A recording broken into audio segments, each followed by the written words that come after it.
Hi everyone. So hi to everyone joining. I think maybe we'll just give it another minute or two to wait for more people to join.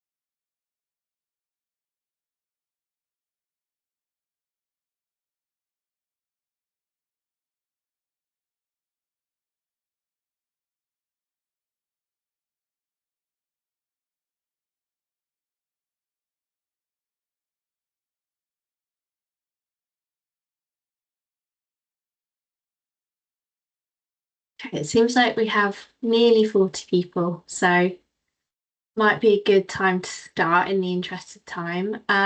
But yes, hello everyone, and thank you for joining. Welcome to the webinar for MRC Regional Accounts for Clinical Researchers, which we're abbreviating as RACRs. So thank you to those of you who've already joined for signing up today and just taking the time to attend today. My name is Nicola Faramazi. I'm the Programme Manager for Clinical Careers within the Training Careers team. And I'll be hosting the webinar alongside Joanna Robinson, Director for Training and Careers, and David Pan, the Head of Programme for Training and Careers. We also have colleagues from our funding policy team. So Sarah and Amy will also, they're also present, and they'll be on screen at the end with us to answer any questions that you might have. So before we get started, just to note that the webinar is being recorded, so please be aware of that. You have the opportunity to post questions in the Q&A box, so please post any questions you have there, as your mics and cameras are disabled. Because of this, please also don't use the raise hand function. In the Q&A component of the webinar, we'll try to get through and address as many questions as we can today, either directly as they come up or at the end of the session. Questions should be visible to everyone on the webinar as well. So if you could try not to duplicate questions, that'd be really helpful. And you have the ability to like or upvote questions that you're interested in or that you were going to ask as well. So then we can try and prioritise answering the most popular questions as we go through. Like I said, we'll try to cover as much as we can, but we might not be able to answer all questions in today's session. But we will try to address these and circulate in the FAQ document that will be sent around alongside the slides and the recording afterwards. If you have any questions following the webinar as well, if these are very specific to your particular application, please use the email address on the bottom of the screen. So I'll give you a moment to make a note of that. That's fellows at mrc.ukri.org.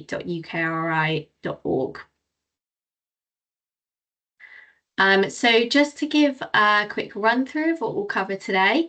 So during this webinar, Jo will present a piece on securing the futures for clinical researchers as a bit of background to the RACR scheme. David will then provide an introduction to and more details of RACRs, and I will end by summarising the assessment process and key dates for you to keep in mind as well. And then we should have a good amount of time at the end of the session for the Q&A portion. So yes, hopefully that's clear. I'll now hand over to Jo to begin. Jo, are you ready? Yes, thank you very much and welcome everyone. Thank you for joining.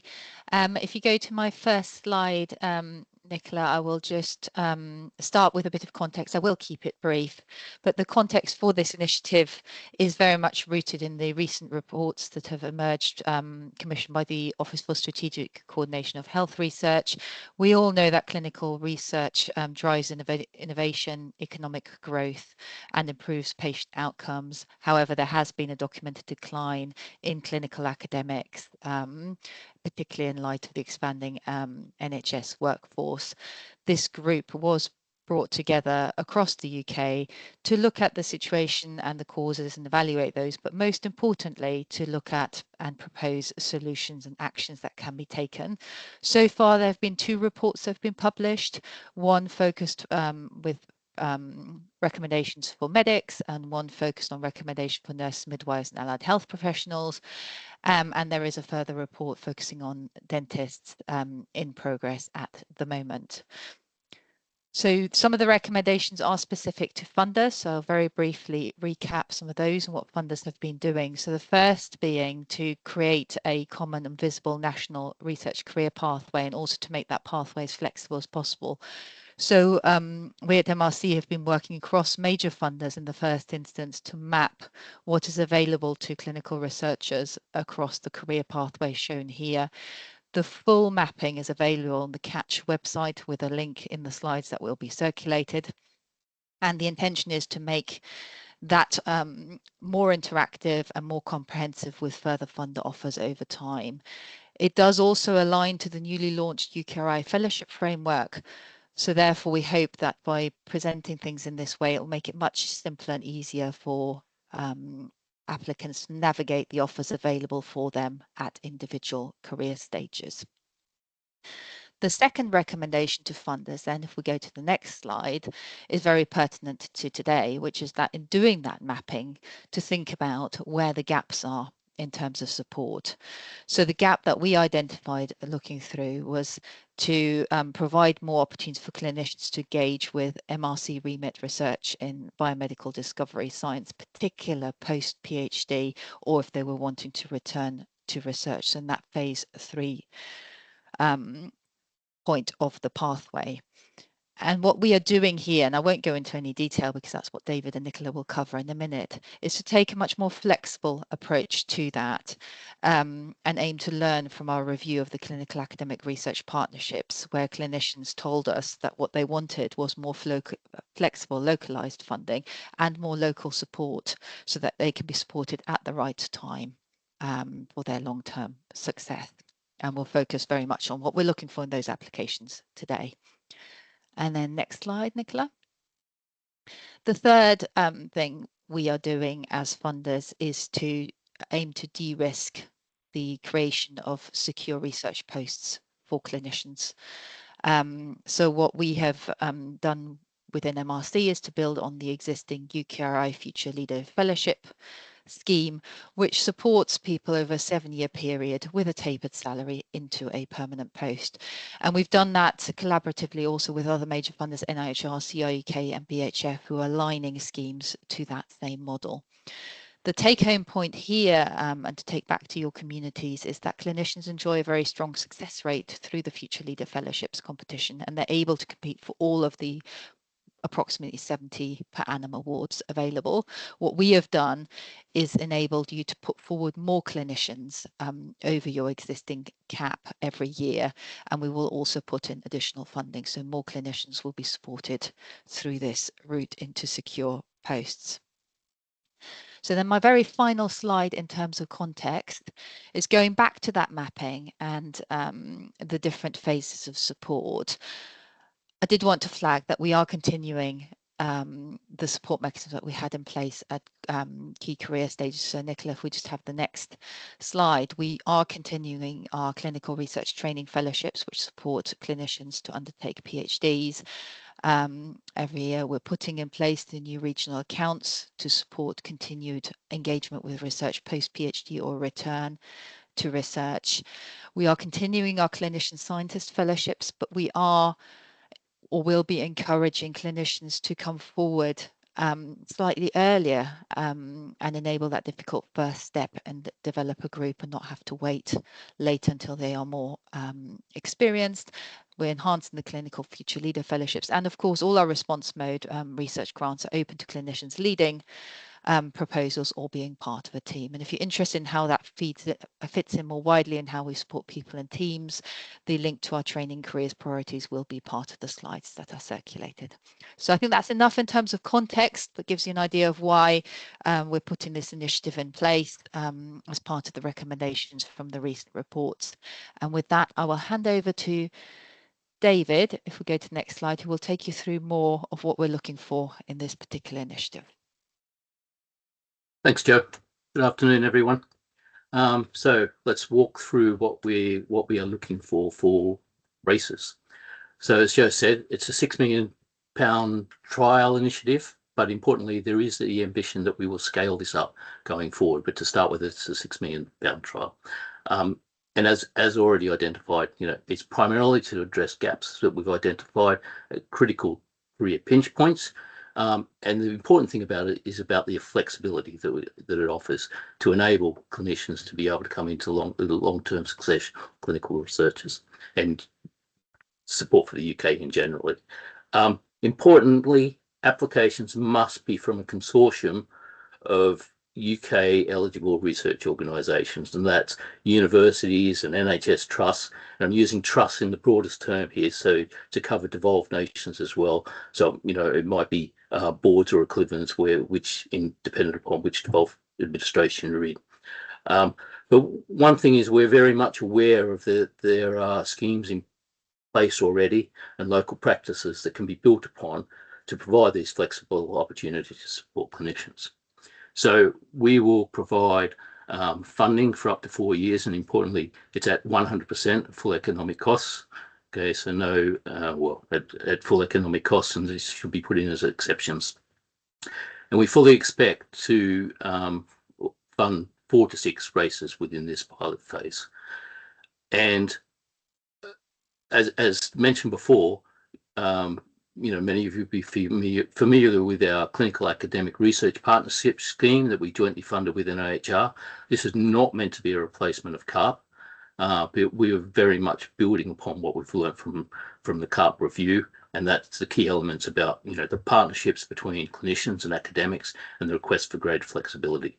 And so with that, races are not meant to be fellowships. They're not meant to be like CARP awards, not grants for 1 or 2 individuals. They're meant to support a number of people with short-term funding at small scale across a range of periods.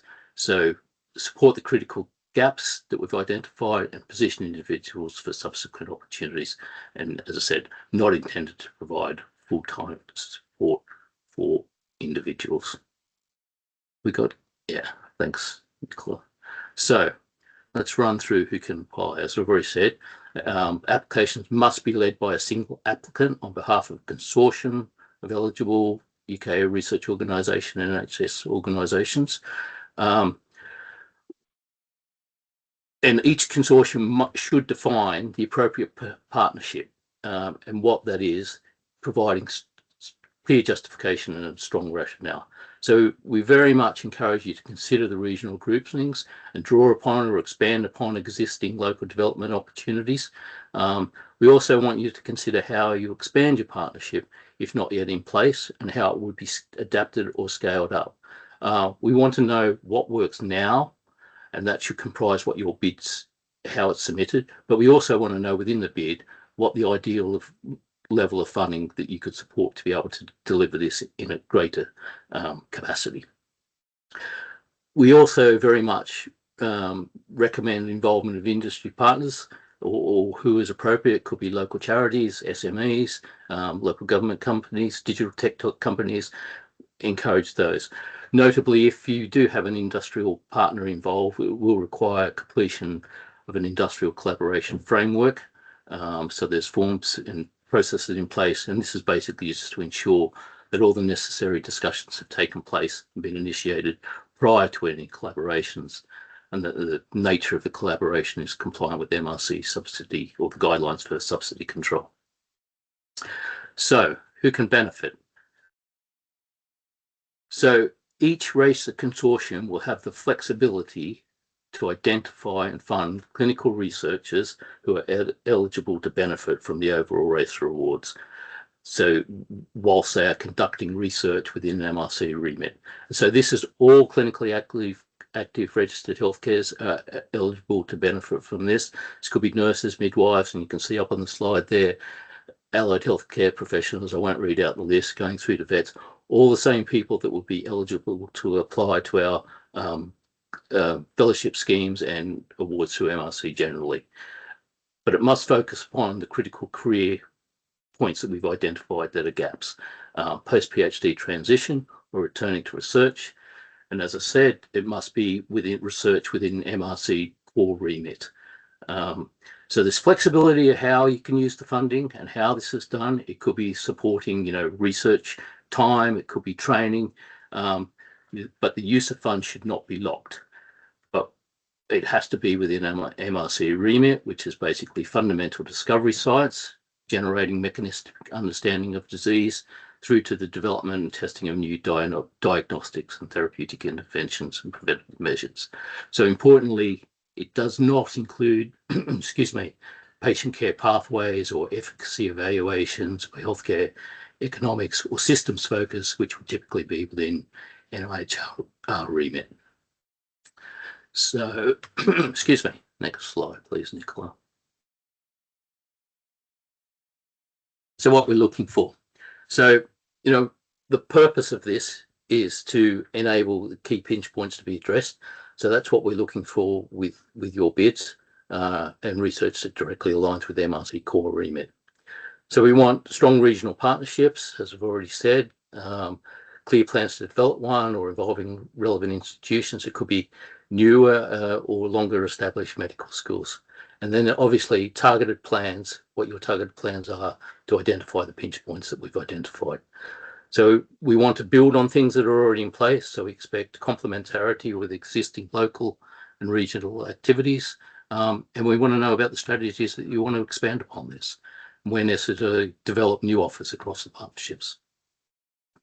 And we obviously want to see strong support for individual clinical researchers. And how are you going to support those and nurture those individuals going forward to enable their future career progression across either the academics and or the NHS setting? And obviously, as we're devolving this over to the consortium, each consortium, we want to see what the robust management and governance plans to be able to incorporate the best practice in equality and diversity to ensure that the allocation of the funding to the individuals and distribution across the partnership organisation is done in a robust manner that covers all the key elements. And we also want to know how you're going to share this best practice across the partnership and the wider community. So next slide, please, Nicola. So what we will fund and what you might need to consider going forward. So as stated in the text, the awards will be between 800 to 800K to 1.4 million for up to 4 years. And we do not expect it to exceed, or TFS applications to exceed above this amount. And so the funding should be proportionate to the size and number of consortium partners. However, as I've said, we also want to see what your ambition is.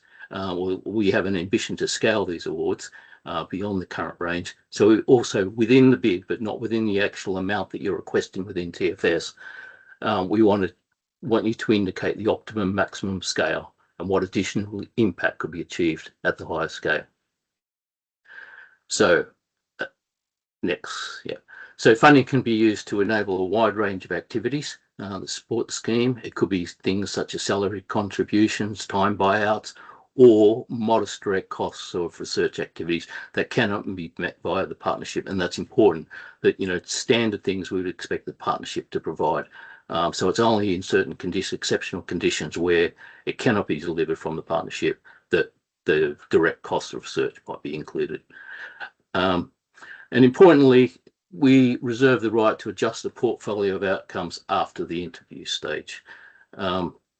So the assessors will be looking for won't be looking for detailed costs line by line for project resources, but they want you to demonstrate how the resources you anticipate needing for your project work comprehensive, appropriate, justified, represent the optimal use of resources to achieve the intended outcomes.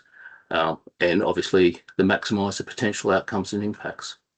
So we want to see the added value there. What financial scale? Next point, please, Nicola. Thank you. Yeah, the financial scale of existing planned activities by the consortia that RACRs will enable. And we also want to know about the financial contribution from project partners or the wider partnership. And importantly for this opportunity, we've asked that NHS trusts are entered as project partners. And this is really to try and enable them to fully capture the input that they're providing, which can be quite significant because we're aware that there are a number of processes in place and how they're managing stuff and how this can be brought in. So, but importantly, NHS project partners may claim costs beyond the minor expenses as typically expected for a project partner. So, and just the last point, sorry, is that you may request administrative costs, but we do not expect this to exceed 20,000 £20,000. Sorry. Next slide. So the assessment criteria, I'll just spend a little bit of time on this. I mean, the full details are listed out in the funding finder, but obviously, you know, the key thing is about the partnership. So, you know, what's the context of the consortium? You know, who the partners are, what are the benefits each of them will bring. As we've already stated, we expect you to define the partnerships and the regions. We're not setting this out. But obviously, you know, where it builds upon things that are already going in place, we would expect that to be incorporated. And we expect a diverse range of partners appropriate to the proposed activities. So it's not, we're not defining this. So as I've said, you know, maybe SMEs, local charities, etc. And how we want details of how the academic partners will broaden the experience, enhance the mobility of the researchers. So you need to set out within there what your strategies are for developing effective relationships across the partners. So the proposed activities, again, this can be very flexible in how it's used, but we want you to explain how it will deliver the aims and objectives of RACR while using the funds appropriately, how that aligns with the MRC core remit, how you will address the pinch points that we've already identified of post-PhD transition or research re-entry or both. We need to fully understand what will be done, but we don't require detailed description of every single activity that you put in there. And then we want identification of the potential local, regional and national impacts, both direct and indirect. And then, as I've mentioned already, operations and governance is extremely important as this will be handed across to you. So we want to understand the processes in place, the governance in place, who's responsible for oversight and delivery of the consortia. Your plans of how the funds will be allocated and distributed to individually, and equally how that incorporates EDI principles. So we want to ensure that the research aligns with the MRC core remit as well, and how you plan to monitor your outcomes and impacts and the metric success that you will be using. So we're asking you to suggest what these are to be able to monitor them going forward. You know, this might be, for example, and this is not just as examples, you know, more clinicians staying in research, inclusion of people on grants, submissions to personal awards. That's not by no means an exhaustive list, and we're asking you to define those. So the next point is about research environment, training and support. We want to understand the plans that you have for nurturing the people that you're going to take forward, how the environment will contribute to the success of the career progression of the clinical researchers. And throughout all of this, we expect the consortium to align to the principles and obligations that we've already got in place for clinical academic training in medicine and dentistry. And then for equality, diversity, and inclusion, we want the plans of how that's embedded in all aspects of what you do as the RACR. Finally, the resources and cost justification, what you will need to deliver your proposed work and how much it will cost. And as I've said, we do not expect these to exceed £1.4 million at this point in time, but we equally want your plans to scale up for ambition. Okay, and as just the last point on the slide, we highly ranked proposals will be invited to interview stage based upon two factors: the performance against all the assessment criteria and consideration of regional distribution across the UK. So next slide, please, Nicola. So metrics for success. I've touched upon this briefly, but you should detail the metrics of success you will use to benchmark the impacts of your RACR. We want to know how the outcomes and impacts will be monitored, and each consortium should suggest these as part of the application. We've already covered this, so I won't go over the points there. And these will be monitored and evaluated via light touch annual reporting and monitoring, and there will be a midterm review, which will determine successive funding instalments, which could include an uplift or a reduction of the award. So lastly, if we could have next slide, please, Nicola. I just wanted to walk through a schematic of how we would envisage the RACR awards working. So you can see here, once we've determined the number of awards, you can see that these will come out in this range of 800 to 1.4 million. So next slide, please, Nicola. We would expect that the funding will be used in a number of different ways. So as I said, addressing the post-PhD points or return to research. It might be utilising, buying salary directly or buying out time or in exceptionally direct costs. But we don't expect that the numbers will be the same, or it will be, locked in stone that there will be X number of post-PhD people and X number of returns. This may grow, this may increase according to the local needs, the opportunities, the partners that are involved, and change across the time of the award. So the key thing here is flexibility. So the next point, please, Nicola. And so with the award, we expect a range of different activities. It might be to develop preliminary data for fellowships. It might be through training specific opportunities. It might be through spending time in industry.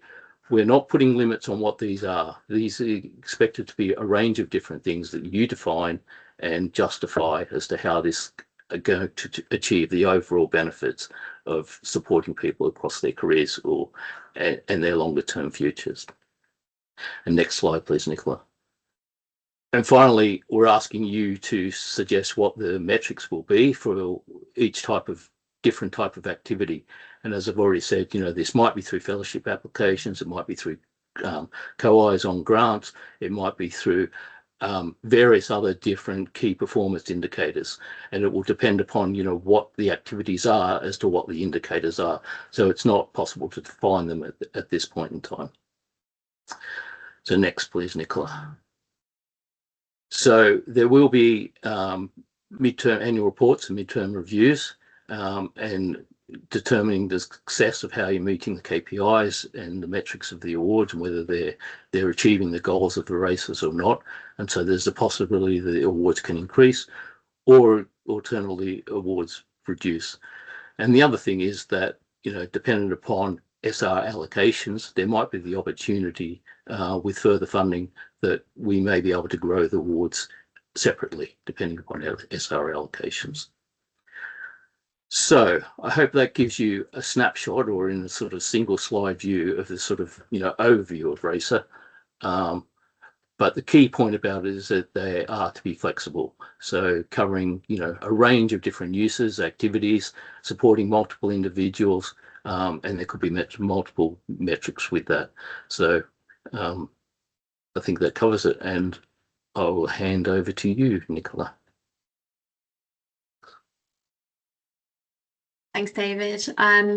So yes, here's an overview of the assessment process and the key dates that you'll need to be aware of. So the expression of interest will open online tomorrow at 9 a.m. UK time. So that won't be live right now. It will go live tomorrow morning. This is mandatory for all applications, so please do submit this. It's very light touch, just requesting details of the key consortia partners. We understand this might evolve as you put together the application, but if we can get an indication of this now, that would be great. And then just an indicative value of the award as well. The expression of interest is primarily for internal planning processes and purposes, so won't be used for assessment, so no need to sort of worry about that. Please do be aware that there is a very short window for the expression of interest, and the closing date is on the 20th of November. So again, just to keep a note of that date so that you can submit it in a timely manner. The application closing date is the 18th of December. And obviously early submissions are encouraged just to mitigate any potential issues that you might encounter during the submission process. Hopefully not, but just always good to sort of keep that in mind and factor that in. And then obviously just noting possible additional time that might be needed within your research offices too. So again, that's the 18th of December. We will then invite a shortlisting panel to assess the quality of the RACR applications, and these will be ranked alongside other applications. And just sort of echoing what David mentioned, again, is that the highly ranked proposals will be invited based on performance against all of the assessment criteria, but also that consideration of the regional distribution across the UK as well. Just to avoid the sort of excessive clustering in one geographic region. And the interviews will take place on the 3rd and the 4th of March, based upon these factors. And then just a final note as well, that awards hopefully should be starting by 1st of July 2026. So that then brings us on to the Q&A portion of the session. So we'll have Joe and David back on screen as well to field your questions. And I'd also like to just reintroduce colleagues Sarah Reynolds and Amy Prosser as well. They're both from the funding, policy and operations team to help with any questions that might be relevant there. But I think I'll hand over now to Joe or David to sort of get us started with the first question. And then I get the start, Nicola, given you've been busy sharing slides. If you want to take the slide down, then it might be easier for people to see us while we're answering the questions. And thanks very much for everyone who's been putting questions in. We have been trying to answer some of them as we went through in written answers. I think the thing to emphasize, and one of the most upvoted one, is about the administrative cost. I think this was posted before David clarified that we will have a contribution towards those administrative costs. We do recognize that. This initiative is effectively a very flexible approach, building on similar approaches like impact accelerators or flexible talent mobility accounts. But in our conversations with various potential partners so far, we do recognize that it often builds on existing processes. So we hope that by building on that, it won't create a huge additional administrative burden because you're working with enhancing processes that are already in place. So hopefully that answers that question to a certain extent. We can try and go through the questions in order of the most interest where we haven't answered them already. The next most upvoted question I can see is about clarifying the potential financial contribution from project partners and the wider partnership. And the first thing to say is I don't think we've stipulated a clear expectation of any match funding. The reason for asking you to clarify what financial contribution there is it does help us to make the case of the added value and how we are working together with others. There's no, as far as I recall, David, fixed expectation for any match funding, certainly not from the institutions or wider partners, but where there is, it is enhancing something that's happening anywhere where there's a contribution. It helps us if you could explain that as part of your application. Yeah, very much so. So that's the thing. As I said, we do know that there are activities already ongoing. We want to be able to understand how the RACRs awards build upon and enhance those things. So we're trying to get a capture those details within the applications. And then I think we've answered the question about who is eligible in terms of nurses, midwives and allied health professionals versus doctors, as I put in the written reply that I hope everyone could see. It's any active, clinically active registered healthcare professional, but must be working in MRC core remit.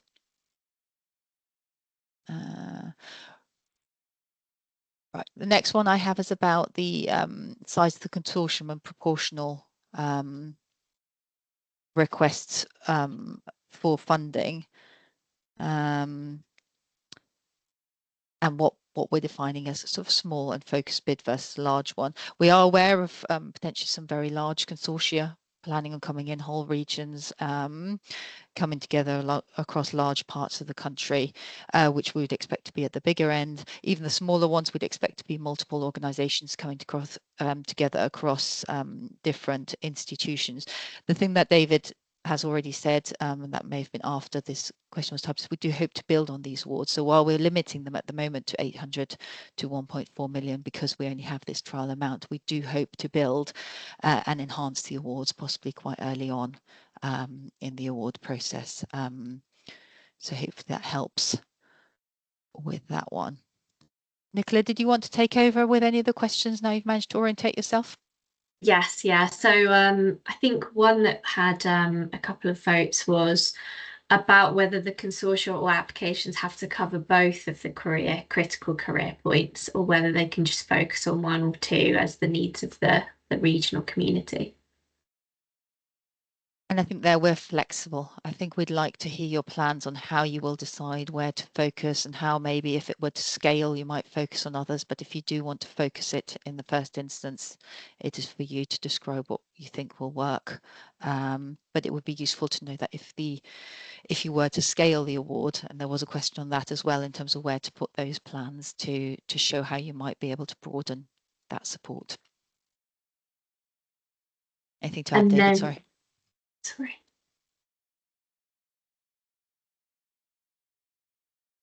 We can go on to another question if that's okay, if nothing to add there.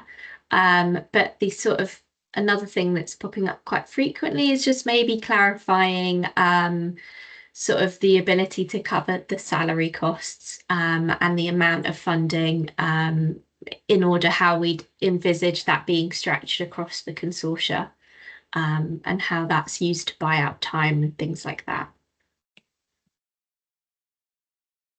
Yeah, happy to pick up on that. So, we expect this to be flexibly used across the needs as you determine. So that's up to each consortium to be able to utilize that. It may be a part buyout of salary. It may be immediate support for a short period of time for some of the salary. It's not meant to be that there is one size fits all for how you utilize that funding. It could be 20% salary buyout or up to 50%. It just varies according to what is the requirement, what is the need, and how that's going to best support. And that could be built on top of, what each NHS trust or industry partner or whoever else is involved in there as to how that's being utilised in the best way to be able to help people along. Thanks, David. And another question I think that'd be good to clarify is whether NHS doctors returning to research, do they need to have a research background? And does that mean that they would need to have a PhD? Sorry, David, you go. I was going to say, I think generally we do expect them to have had a research qualification in the past, or at least significant research experience. These are often individuals who did go through a and completed a PhD earlier in their career, were then unable to keep up their research career, going back into clinical practice, and now wishing to return and dip their toe back into research. And so we have seen local evidence of local schemes that do this kind of thing quite successfully, and then position people for local success. And that's the kind of thing we would like to enhance. On that note, at the moment, the RACRs are positioned at that post-PhD and return to research, and I forget whether it was a question or not. If we were able to scale the awards in future, then using them more flexibly to engage people, as the Oscar reports called for, early in their career and inspire clinicians pre-PhD may be something that we can expand to.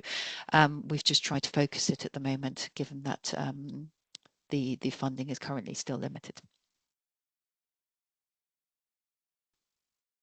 Thanks, Jo. And then interesting question here is that in case it's not possible to demonstrate progress against all of the metrics in the midterm review, how will that be considered? Yeah, so we'll take that into account. I mean, we would expect some sort of indicators or indication of how things are progressing, some detail, of how it's going along the way.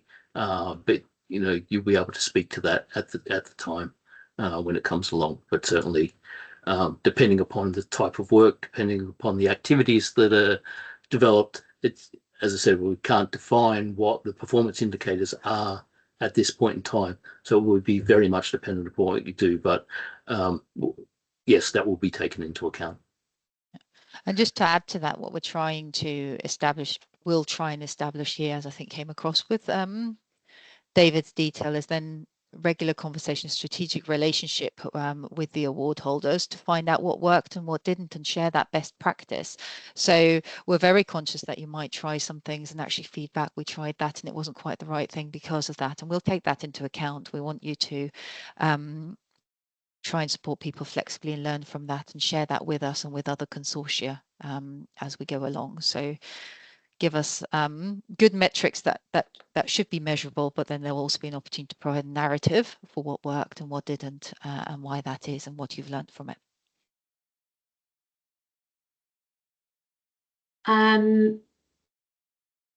There's been a few questions on NMAPs. I think some of that was addressed within the presentation, but I think this one could do with some more clarifying, is where NMAPs might find it difficult to have that strict alignment with MRC, how much scope is there for blurring that remit and alignment?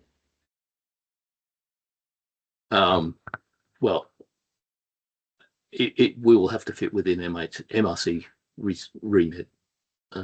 And I think that's a fundamental requirement of how the people that can be supported. So, we have other schemes as well that can support nurses, midwives, healthcare professionals, etc. But for this particular initiative, it has to fit within, well, all of our schemes actually have to fit within MRC remit. So. And there's been, again, a few that I'm going to group into a bit more of a theme, is the sort of large consortia, and then the funding being quite thinly spread, or sort of, how they would cover maybe full salary support, or the ability for a fellow to be fully developing pilot data within that short amount of period. So I think, again, sort of clarification needed there about the amount of support becoming realistic for a number of individuals. I think David just outlined the answer to that, is that we're not envisaging necessarily this being a one size fits all, but the majority of support probably won't be for the full time of someone for a substantial period of time, but more a part-time buyout to enable people. As I say, there are a number of localized schemes around the country that we're aware of that operate this very successfully, and then enable people to position themselves for success. And that needn't necessarily be a fellowship application and fellowship follow-on support, as David said, it could also be that those individuals make partnerships with research groups and are named on research grants, etc. So it may be that some people are supported for longer, some people might be supported for a bit more of their salary, and other people for a bit less. That's the bit that we are keeping flexible and enabling you to decide locally on what will actually be best for that individual. Okay, and yeah, apologies for sort of darting about here, just trying to make sure we cover as much as possible. Quick question is, so as the funding is at 100% FEC, do we expect institutions to be charging or not charging for overhead costs? I'm happy to take that one. So no, we wouldn't expect requests for estates or indirect costs. I think David did outline earlier in his presentation that there is an allowance for any additional administrative costs, but they will need to be fully justified, and I think that was 20,000. Thank you, Sarah. And then next question would be, do consortia need to describe a pathway for sort of permanent posts for each individual once the RACR has been spent? No, not the pathway itself, but we want to understand how the support that you'll put in place to nurture these individuals throughout their career to enable them to continue researching. So there are a whole sort of support packages that go with the award is what we want to see in there, so that they're not cast adrift after their individual period of support. And you know, because of the activities that may be involved, this could be several different routes. So it's not a sort of one size fits all. But generally, these will be individuals somewhat early in their career before permanent institutions feel able to create a permanent post, but it's enabling them to stay research active, potentially submit follow-on applications or be part of collaborations that are part of then research grants, etc. As David says, not one route, but if you think back to this slide I gave earlier in terms of where the RACR is positioned in the career pathway, it is at that pre-independent stage, and then there are multiple routes of funding options for them available, either as a lead on that application or as part of a team. So hopefully that's clear from the presentation that was then given. I think we have a couple more. So one of those being, can you just clarify the financial contributions expected from the partners in the wider partnership? Are we looking for them to match funding or not? No, I thought we covered this one earlier, so no is the answer, but we do want to know what's in there, be it financial contributions, in-kind contributions, to understand, as we do for any project partner applications, to understand the value and what the partners are bringing to the program.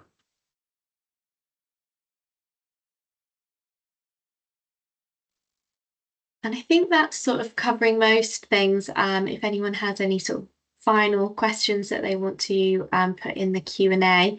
The last point is, I'm not sure whether we can address this now or not, but we have had someone ask if we know how many that we'll be taking through to interview. Yeah, typically we would take through 2.5 to 3 times the number of awards that we would expect to make. So that's in the order of 18 or so as maximum for number of interviews.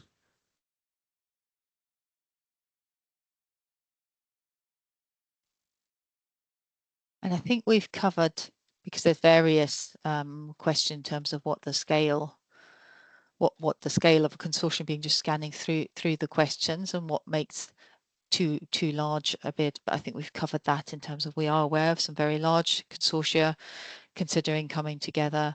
I think we would welcome those. We do hope to build on the awards, even if they start at a capped 1.4 million.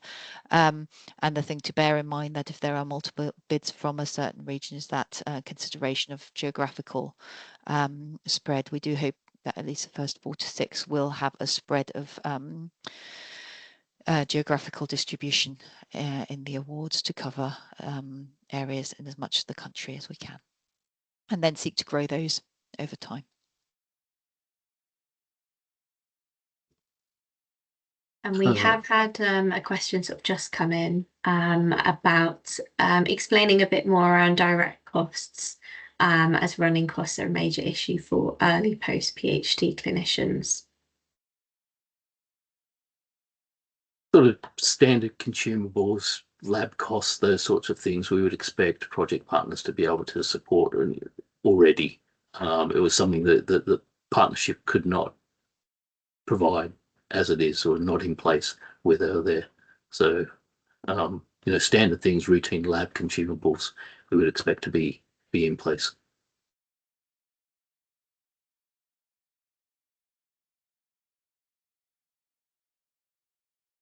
Okay, I think that's sort of most things that we've got in the chat. I think there was one last comment about collaboration agreements and these maybe being quite sort of work intensive, and how that maybe sort of feeds into building a bigger consortia. Yeah, so at the initial application stage, we're not expecting a collaboration agreement, but with award, we will expect a collaboration agreement to be signed, and the purpose of that being to enable the flexibility of transfer of funds across the consortium.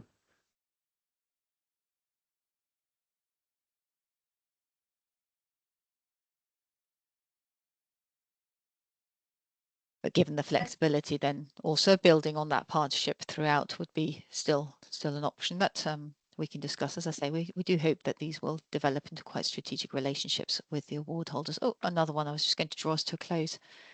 Will there be a future call for new consortia? We don't know yet at the moment. I think we'd like to conclude this competition, and we hope to have a good response to it and build from there. We don't currently have any plans to issue another call, so I would encourage you to put forward bids to this competition.